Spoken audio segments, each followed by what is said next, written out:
Welcome to Data Brew by Databricks with Denny and Brooke. The series allows us to explore various topics in the data and AI community. Whether we're talking about data engineering or data science, we will interview subject matter experts to dive deeper into these topics. In this season, we'll continue our conversations on data leadership. And while we're at it, we'll be enjoying our morning brew. My name is Denny Lee. I'm a developer advocate here at Databricks and one half of Data Brew. And hello, my name is Brooke Wenig, Machine Learning Practice Lead and the other half of Data Brew. For today's episode, I am thrilled to introduce Coco Brown, founder and CEO of Athena Alliance. Welcome, Coco. Thank you. It's great to be here. So to kick it off, could you explain what is Athena Alliance and what inspired you to found it? Absolutely. So Athena Alliance is executive education as a service. In other words, we are a technology platform that is a combination of community, learning, and access to opportunity for today's top leaders. And we actually only serve women today, but that's not because women uniquely need learning that men don't need. In fact, that's not true at all. It's actually that what we want to do is offer a competitive advantage to executive women so that they can advance faster. We have been, behind our peers, if you will, in advancement in leadership. Fantastic. And just as a quick shout out, all VP and above women at Databricks are members of Athena Alliance. Yes. And so could you talk about some of the benefits of executive leadership and building out executive presence? Yeah, absolutely. So if you think about the way that the world works today, everything is moving so quickly. Things that exist today did not exist just a few years ago. From roles like the chief customer officer, chief sustainability officer, to business models.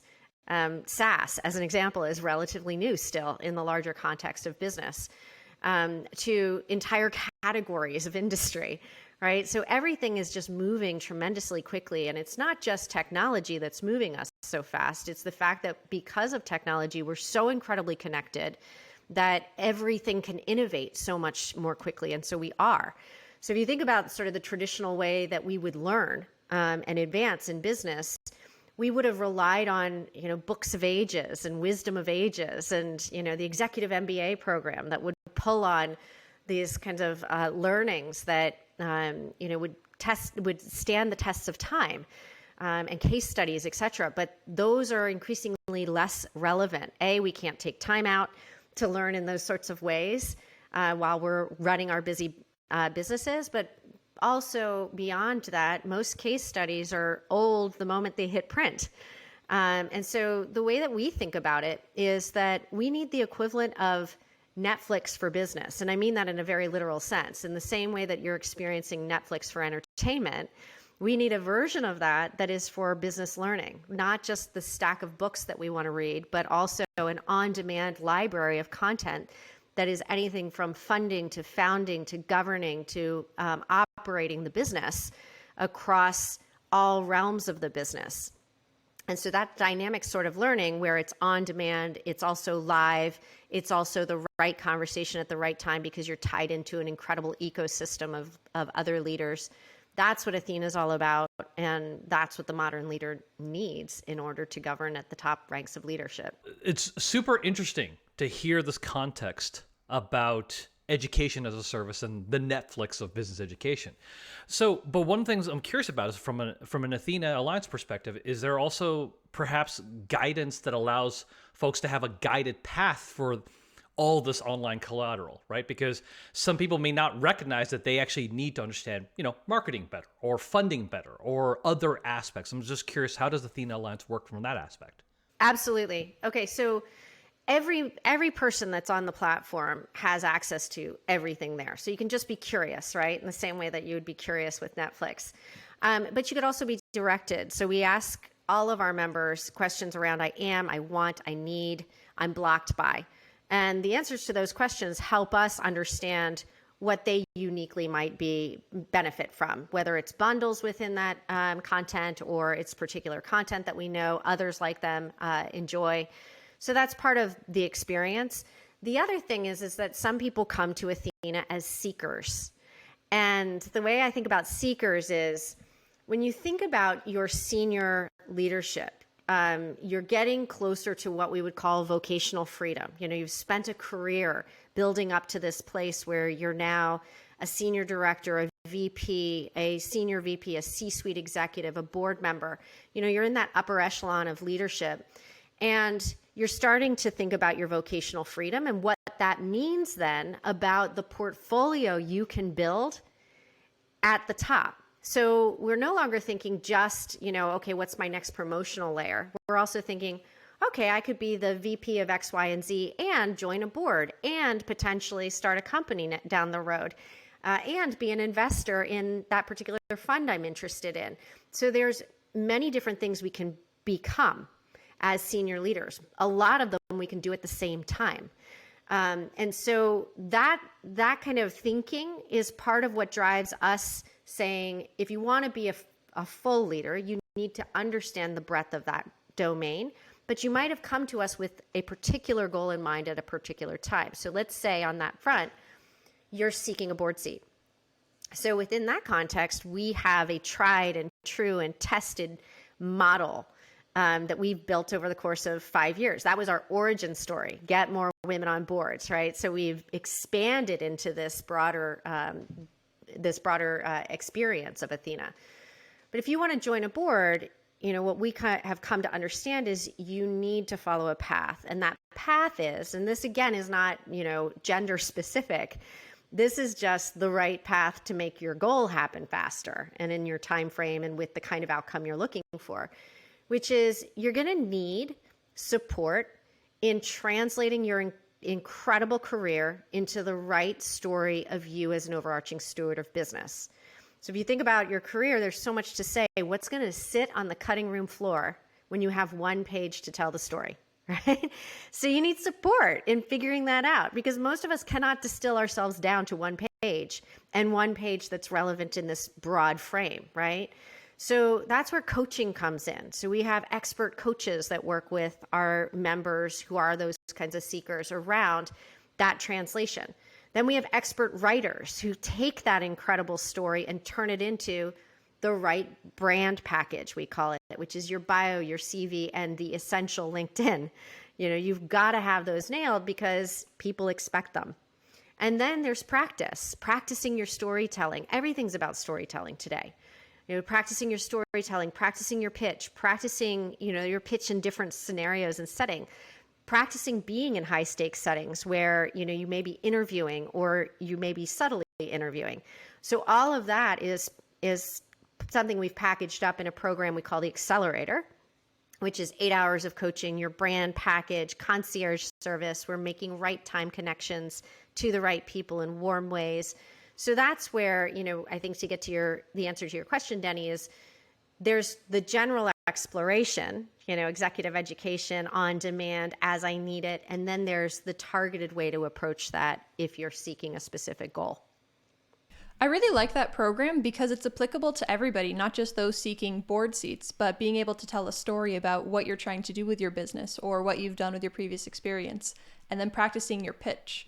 This is something that we actually do internally with any new instructor or new person we have in the field. It's, what is your self-introduction? Can you give me the 20-second version, the 2-minute version? And so that's definitely a very valuable skill for everybody, not just those seeking board seats.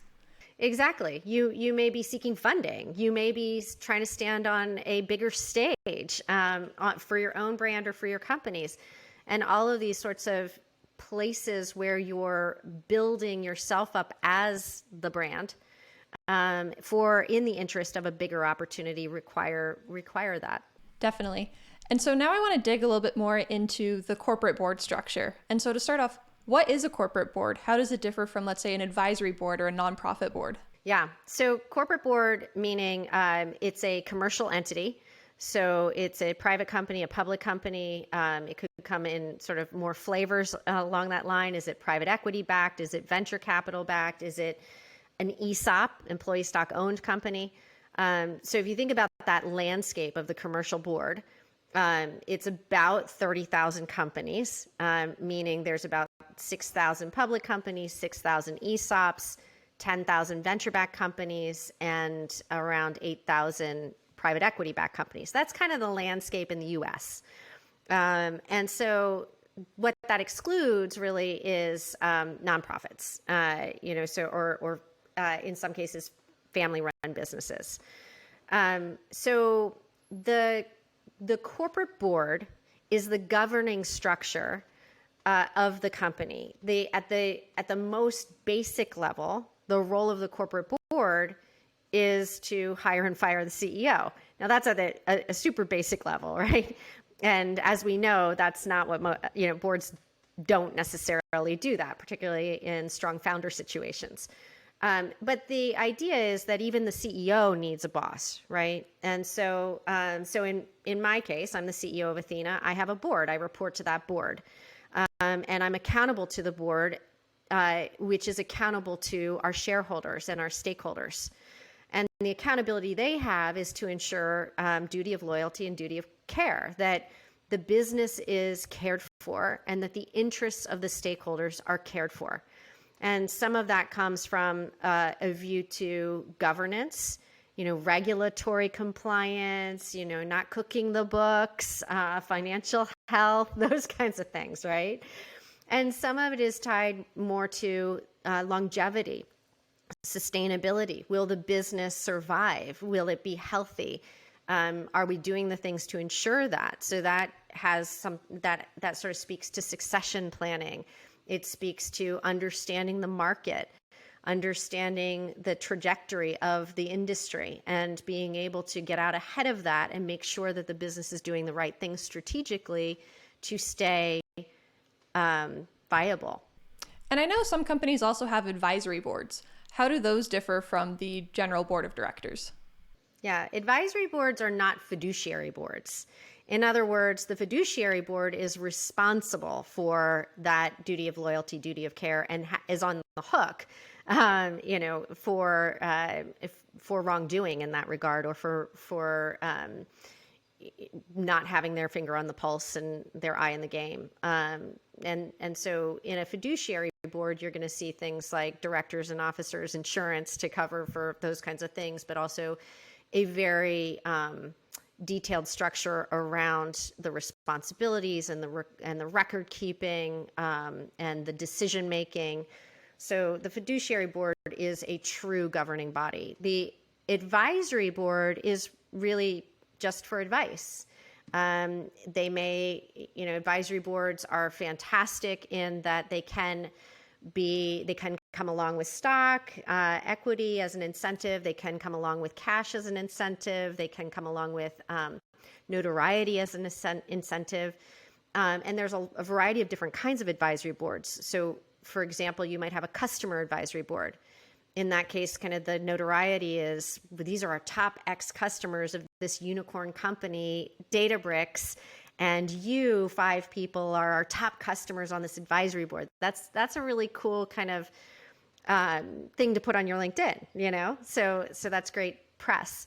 There's other kinds of advisory boards too that might be extensions of the fiduciary board. So, for example, you could have advisors to the fiduciary board around aspects of the business that they want more input to, but they don't have. That's a great way of kind of getting yourself into key networks with venture capital or with board members.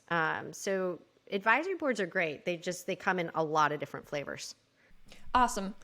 And so I know that there's a lot of regulations around the fiduciary boards, particularly the recent California laws, and I want to get into that in a second. But to take a step back, because we're Data Brew, we love talking about data. What does the data tell us about boards that are more diverse? Yeah. So, there's been a lot of debate on data, right? I mean, the big problem with data is correlation or causation, right? And the more, the more you're at the very top of the organization, the harder it is to make the argument that what's going on there is driving all the way down to the bottom line, right? And that's the big debate in this realm of diversity makes a difference, right? You have the naysayers and it's obvious people, right? But the studies are saying that if you look at companies that are diverse in a variety of different ways, those companies make better decisions, they take better risks, They are more sustainable. They're more innovative. They do get more profitable. So there's all these studies out there. There's tons and tons of studies out there. And these studies have been being created for at least 7 years by, EY or the different universities or, so on. And they're all saying the same thing: diversity matters. The naysayers will say, well, really good companies can afford to get, sort of diverse and become more what the communities want. And so that's actually what you're seeing. It's correlation, not causation. So there's been this big debate that goes on forever and ever and ever about this. But the bottom line is I prefer to use logic, which is, it's just plain logical that if you think about who your buyers are and you think about how the world is evolving, right? We're more and more of a global society. We don't have one generation transitioning to a new generation. We have 5 generations working together now, right? Because of how we can work and the longevity that we're living lives and whatnot. And then you have huge wealth transfers. Baby boomer wealth transfer is going largely to women. So you just think about some of the facts of the way that, people of color are increasing in the population in the United States, new census data about that, and wealth transfer and things like that. You have to step back and go, okay, if our constituents are diverse, then the decision-making should be diverse so that it can think like our constituents. Like, that's sort of a bottom line, right? And the way I see it. That's really interesting. And so I guess what I'm curious about, though, is like, especially when naysayers do that correlation versus causation debate, right? What are other countries or states, what are they doing to also help out? Because often our focus is very, especially honestly, with all of us who are talking from the West Coast of the United States, it's very California or West Coast centric. So I'm just curious, like, what have you seen that's how it's effective outside of like the West Coast or left coast bias? Let's just put it that way. Yeah. Okay. I'm going to circle and then I'll land. So, so if you think about, it's very hard for humans to make change that isn't in our personal interest, right? So boards are entrenched. A lot of boards have been together for 8+ years. Actually, the average tenure of a board member is actually longer than the average tenure of a marriage in the United States. So these are sticky, right? These relationships are super sticky. And they're lucrative. So being on a board can be $40 to $140K in cash, plus you add the equity that's pretty comparable to that, and you only get together once a quarter. How hard can that be? And it's, it's really great. So there's this sort of entrenched system, right, that is self-supporting. So what's happened is that it has taken institutional requirement to change in order to force change. That's unfortunate. And those of us who are the beneficiaries of that do not like it. Nobody wants to be told that you're on a board because of some mandate, right? No one wants that. But that is actually what started to happen. And it didn't happen because states have mandated it. That's not the starting point. What happened was the change of control shifted from company to consumer. And so the court of public opinion has become extremely powerful. And that court of public opinion is taking down CEOs and taking down companies for not behaving properly. That's a big change, right? And so what you see is then you have these large institutional investors like State Street and BlackRock coming out and saying, our power, because the American investor or the global investor invests differently today than they used to. People don't buy individual stocks, they buy portfolios. And in that, our best way, State Street, BlackRock, et cetera, to exercise our vote, we can't just pull out of that particular company if we don't like the way they operate, is to vote against the board directors. We have a vote against board directors, and we're going to start doing it if you don't start operating the way we think you need to operate to illustrate that the people at the top can run this business. And so that started with, large pension funds like the, California Teachers Union and the New York State Pension Fund are the big limited partners, LPs, investors behind these big investment firms, and they're influencing them, saying, "Hey, we want these companies to be representative of us." So that sort of started there, and then it started taking hold bigger and bigger and bigger, where you started seeing states, not just California, but Colorado and New Jersey and others, thinking about, how do we mandate change? And now you have NASDAQ that just came out with an SEC approval to also, sort of mandate change, if you will, which is to say that they're demanding that boards that are companies that are listed on NASDAQ have diverse boards or report as to why they don't. So this is forcing behavioral change. Yeah, and I mean, in California, I know that there was a law passed in 2018, which requires publicly traded companies to have at least 1, 2, or 3 women on the board based off of their size by the end of 2021. We're pretty close to the end of 2021.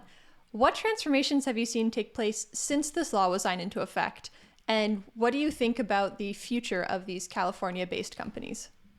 So the biggest thing that law did was made this a topic that our family members know.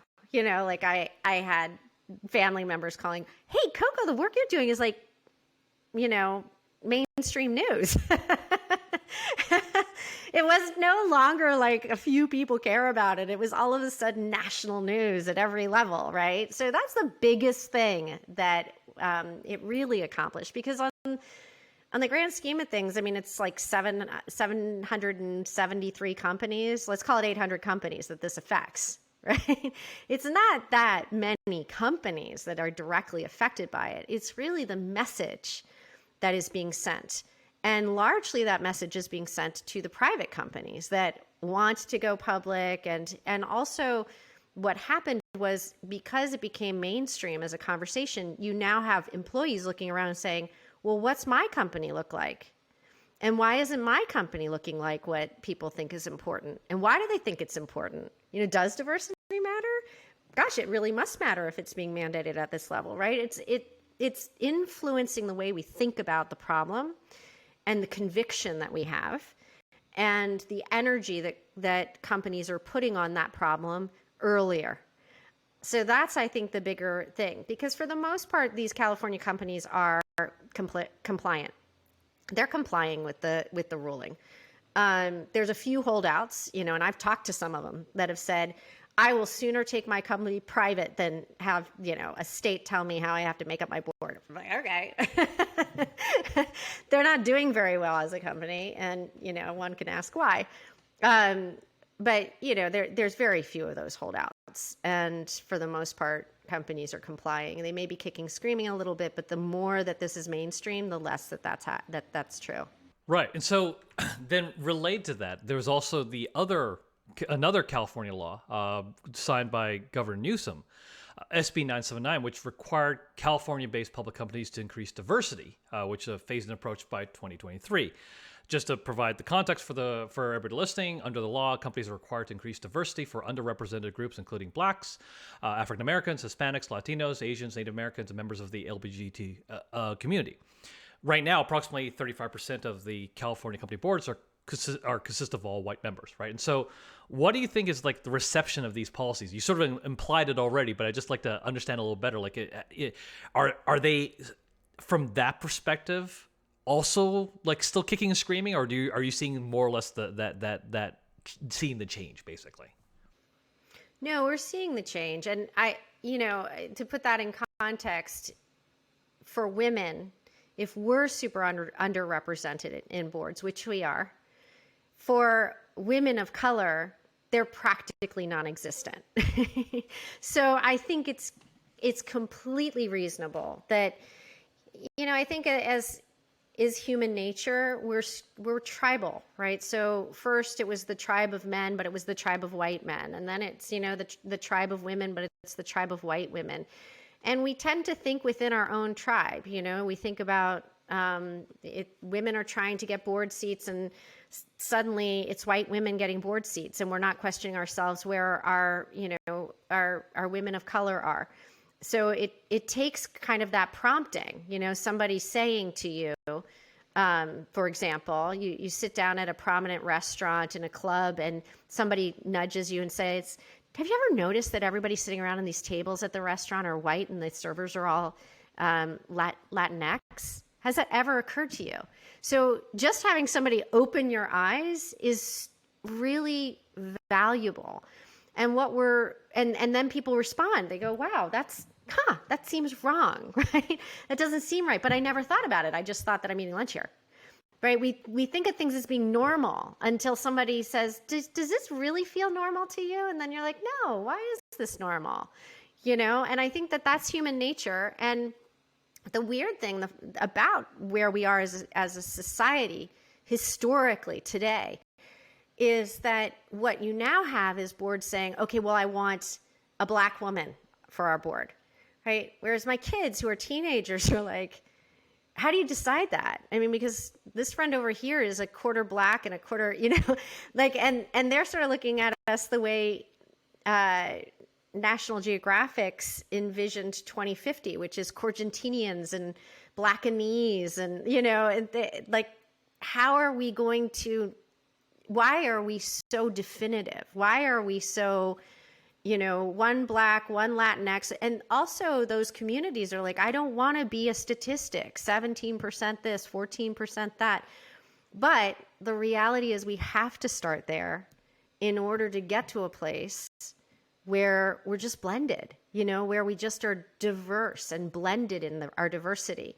So what's happening right now are people are just taking down the numbers. Okay, somebody, I need to have one woman, one man, one LGBTQ, one Black person, that's what's happening. And it's a weird starting point, but it's kind of necessary. And, I'm happy for it. Yeah, and I know that everybody's focused on the statistics, but a really important thing is that diverse boards financially perform better. And the way that these diverse boards work, it's not that you have one woman, one man, etc. It's that they have diverse mindsets. And so we're using all these various things as proxies for socioeconomic status, etc. But really it's about what is their diverse experience that they bring that makes them a unique contributor. Because if everybody has the same experience, you're not going to increase the diversity of the board. Yep. And I find one thing I find really interesting, kind of circling back to what I was talking about at the beginning about needing to understand the full breadth of the business. If you think about what's happened for boards, historically, the responsibility of boards was pretty narrow in the practicality of how people judged a board, right? Boards were very closed off. They didn't engage with the company. They only engaged with the CEO. They didn't engage with investors. That happened through investor relations. And they were responsible. Their skill set was more financially oriented and CEO skill set oriented. But today's board has to have culture and purpose and sustainability, ESG matters, succession planning further down into the organization, as COVID sort of pointed out, like what happens if your whole C-suite is wiped out? Like there's a lot more that boards are responsible for than they ever were, and cyber and technology, which is actually what's opening the door more than anything else to diversity. Because by the numbers, most CEOs are white men. Like 95% of CEOs are white men. And if you think about that from a private company perspective of scale, 98% of all venture funding goes to men, largely white men, right? And 89% of investors are men, largely white men, right? So if you think about the CEOs are all white men, the investors are all white men, the funding goes to all white men, that story is just stacked with the only people who will be in the boardroom are white men. That's the stacking of that story. But as soon as boards are now responsible for cyber risk and innovation strategy and customer connection and go to market and moving up like all these things that actually are embedded in different kinds of skill sets, then you start to see boards asking for really talented CHRO for the board, a great go-to-market person for the board, which, 35% of chief customer officers are women and 32% of chief marketing officers are women. So if you're looking for diversity, you can find it in the new roles that are being welcomed into the boardroom. This really naturally segues to the questions like, well, what does the process look like for recruiting new board members now? Because you've called out the fact is that there's now opportunities that now exist. But then how does one, get themselves in position to actually be recruited for the board then? Yeah. Well, and this is an interesting dilemma that I've been thinking about since day one of Athena, which is that board seats are obtained through your network. And that is a system that works really, really well and has forever. It's kind of, it's like maybe most of us got our first job through our resume, but a lot of times over the course of our success, our jobs are obtained through our network. And that's kind of a usual process. And increasingly so when you think about the domain of the boardroom being such a tight family, if you will, right? So how do you combat that? Well, if you're in the network and there's 5 criteria for this board seat, you meet 2 and then you argue your way out of the other 3, right? If you're out of the network, you have to meet all 5 criteria to be considered. There's no way you can break through that problem, right? So in fact, actually, what you have to do is allow the network to come to you. So I fundamentally believe that systems that are looking for, that kind of say, here's a repository of people. If you're looking for a board member, come search our repository of people and you'll find them. That just perpetuates the problem because you're looking for the perfect match to those 5 criteria. And you will overlook and overlook and overlook and overlook the people who don't quite match, have obscure titles, aren't easy to find. Which it works great if you're, a chief marketing officer of a unicorn company that went public and you were part of it and grew to $1 billion. It's really easy if you fit all of those 5 markers that are usually pretty hard. So the best way is the way that we do it, which is the outside world comes to Athena and says, hey, we have open board seats. And we say, that's fantastic. Tell us about that seat. We'll post it to our community anonymously if you like. And our community will tell you if they're interested. It's like the Bumble experience, if you will, right? So we tell our members their likely percent match. Hey, Coco, you look like a 67% match to this opportunity. And Coco says, no, I'm a bigger match than that. I've got these things too that you're overlooking. Or Coco says, you know what, you're right. I am a 67% match to that opportunity, but I'm exactly what they should be looking for. And here's why. And we help that argument take place by being the buffer between the 2 entities. So the party that has the opportunity doesn't get overwhelmed with everybody who's interested. They only get passed through the people who are interested and meet their minimum match, but we can also argue for them. You're overlooking people you shouldn't be overlooking. Here's some people that you should really consider. So that creates a much more fair system. It also, for the people who are seeking those board opportunities, shows them patterns. I'm looking at all these patterns of what I match to and don't match to. So if I think that goal is 5 years out for me, I'm getting to see in advance what I might need to work on and change and sort of evolve. So then this naturally leads me to the question then, like, okay, outside of obviously joining Athena Alliance, like, do you have any advice for people on how, if they want to aspire to be part of executive leadership or to be part of the boards, right? It seems to me that network, expanding the network becomes extremely vital for folks. But then how about for people who are relatively new and they don't have the built-in networks because they haven't worked in enough places enough or haven't had enough experiences? I'm just curious from your perspective, what else do you think what other advice do you think you can provide? Yeah. I mean, I think that there's a couple of things. One is you always have to make, there's sort of this classic aversion to the term sales and to the term networking, right? Like nobody wants to consider themselves a salesperson and nobody wants to network, right? Like these kinds of, but the fact is that if you turn the thinking, I am a networker. Like I'm known for this. This is kind of like, oh, Coco knows everybody, right? But it's not because I'm out networking and selling people. It's because what I do is I am genuinely looking for connections. I'm curious. I'm trying to figure out. I mean, Brooke, I know Brooke pretty well, so I can tell you that this is Brooke, right? She's off figuring out, who should she talk to for what and what value can she bring them. I have a great friend, Betsy Atkins, who I think the world of, and she said, you can't take money out of the bank if you haven't made a deposit, right? So one thing I will say is as early in your career as you possibly can, look for ways that you can add value to other people's experiences. And don't look for a return immediately, but know that it will come, right? Invest in other people and they will turn around and invest back in you. And most of us think early days in our career that we don't have anything to offer because we're like, well, I'm new. But you do. You have a lot to offer. You have the perspective of your generation. You have the perspective of newer learning. You have people in your network from, the circles that you run in your company or otherwise that you can offer.